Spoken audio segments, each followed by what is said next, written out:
this could be true. This could be a true series of City Mouse versus Country Mouse. Yeah. The old Knicks versus Hicks, like they used to say whenever the Knicks would play Indiana in the playoffs during the 90s. I think them in Oklahoma City will be a fun series. I mean, there's a little... Plus, you have Isaiah Hartenstein's on Oklahoma City now, too, who used to be with the Knicks. And the Knicks didn't really want to let him go. Yeah. But it just came down to... They thought paying Mitchell Robinson was worth more than keeping him for some reason. Right. And...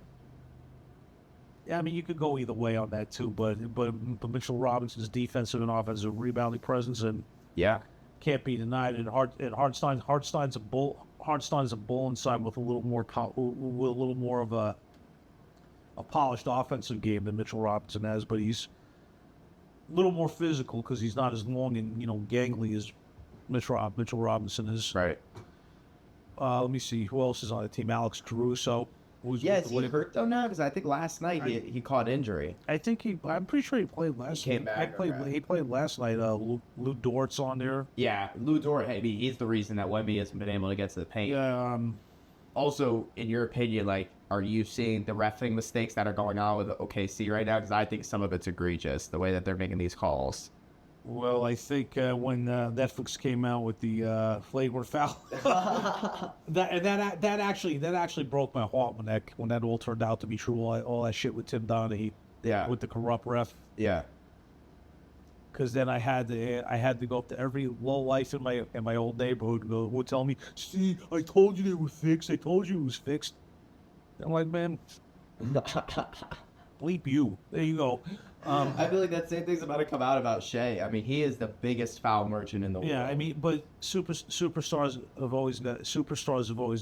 LeBron did it, Kobe did it, Michael Jordan did it. Yeah, Jordan got. I mean, not that Jordan needed the help, but I mean, I remember they were playing Indiana one year, and I might have said this in the last podcast. I don't remember if I did or not, but it was the year they were playing Indiana in the Eastern Conference Finals. Jordan went to block this guy's shot, and he whacked the shit out of him. I forget, like, blatantly, the ref standing right there, and I'm like, and I remember screaming around my TV, I'm like, call the effing foul. He hit him right in front of you. I know it's him, but oh my God. Yeah. Well, it's funny because Shea gets that treatment, but I feel like Wemby, they call. Like, they let him get hacked. They let him get beat up. I mean, I guess, too, he's 7'5". So because he's a bigger guy, and they feel he can overcome it. I mean, that's why they used to let guys hang on Shaquille O'Neal in the front, because all he's going to do is carry you up there for a dunk. Right. If you're a small enough person. Yeah, even if you're not a small enough person, he's still going to... No, I mean, Wemby's the best big man I've ever seen, like, individual games. Like, the dude could shoot three, makes his foul shots, could be in the paint. Yeah, he's but also, I also think when he is shooting threes against you, if you're the opponent, you say thank you very much. Yeah, if he misses. Yeah, I mean, it's the same thing with all these big guys now who try to shoot from out there. He's pretty good at it. Joel Embiid's actually very good at it. But then again, Joel Embiid is such an animal on the block when he's healthy. Right. Like, what are you doing? I mean... Well, it's also, too, you never know when he's really healthy. You never know, because it's like, again, the Sixers series, he supposedly was healthy, but didn't look it. His body's gonna he's gonna end up retiring early though. Yeah, I think it's sooner rather than later. Yeah. Unless he moves teams and tries to win a chip that way, like tries to make a super team. I don't think it's happening. Unless it's like this, unless it's like the last year of his career, and he's willing to come off the bench for a really good contender. Yes, hey, Joel Embiid is your sixth man, a little bit older, is not a bad situation to be in. Yeah. Well, moving on from basketball, then the last thing that I wanted to talk about is UFC, June 14th, America's 250th anniversary on the White House lawn.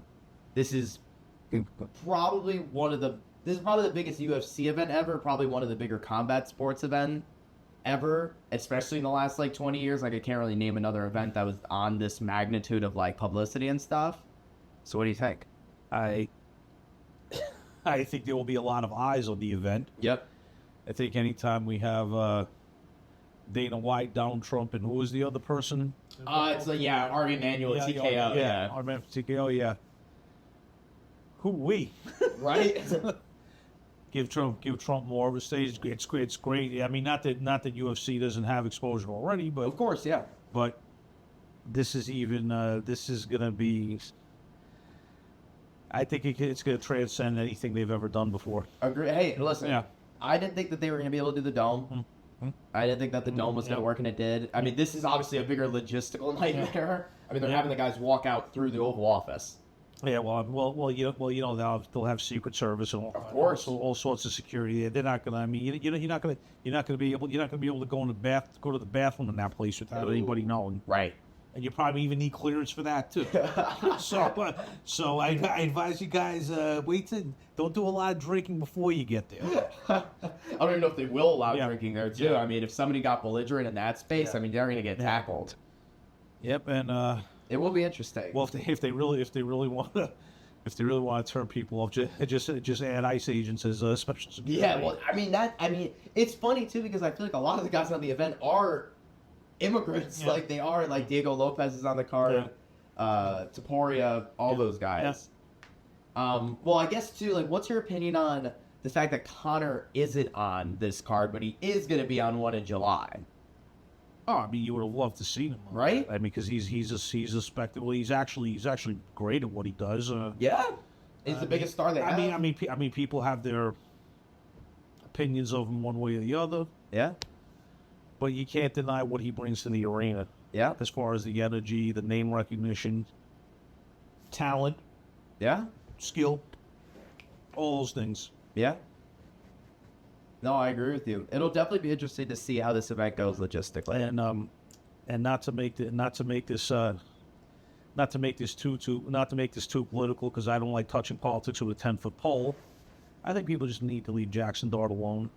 I was going to bring this up, but I didn't know if you wanted to touch on it. Please bring it. Yes. I think it's a non-issue. I don't think it's gonna. The Giants aren't gonna look to trade him. No. And if we did, I would be so mad. The whole, and it won't become an issue because John Harbaugh will not let it become an issue. Agreed. I mean, I'm sure he might. I mean, whatever he tells his teammates, he explains it to his teammates. You know, that's between him and them. Abdul Carter taking his social media and posting. Okay, whatever. That's how he feels, and that's how he feels. Yeah. How do you feel that this is like? I mean, obviously it's different from the Vrabel situation majorly, but it's still like one of those like we talked about distraction moments. Yeah, you know, I mean, again, to me, much to do about nothing. It's not gonna determine what kind of a season that they have either way. I mean, what all of his receivers are going to purposely not catch the ball because he went to that? I mean, right. And I don't know.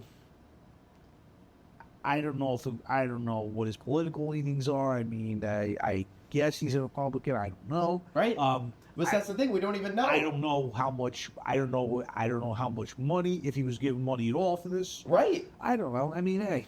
You're bringing up a lot of things. I agree with you. I don't think it's that. Yeah, deep. I don't think it's really not that big of a deal. It's really not that big of a deal, and I'm not even a Giant fan, and I don't think it's that big of a deal. And I hate too that the last two podcast episodes we've talked about, the two football things that we're talking about are a dude cheating on his wife, and a dude going to a Trump rally. I mean, really, people just you got to learn to, when you see something, stop for a minute, take a breath, and ask yourself, is this really worth me freaking out over? Yeah, it's really not. It's really not. There are much worse things he could have done that you would have had a right to get Look mad. what happened at the guy recently, the domestic abuse. Oh my God, I think it was like a Steelers linebacker just got off for domestic abuse. Oh yeah. Yeah. And nobody's talking about that as much as they are I think that's a lot worse. Right? Yeah, I think so. I'm 100% with you. I think it's ridiculous that kind of got, okay, that happened, to throw it under the rug. But then Jackson Dart getting crucified. Yeah. I think Jackson Dart introducing Trump at an event in Rockland County is going to be much ado about nothing. Yeah. It's not going to impact their season in any way, shape, form, or fashion. Nope. And guys, just go back to going into the booth, pulling that lever, leaving it at that. Agreed.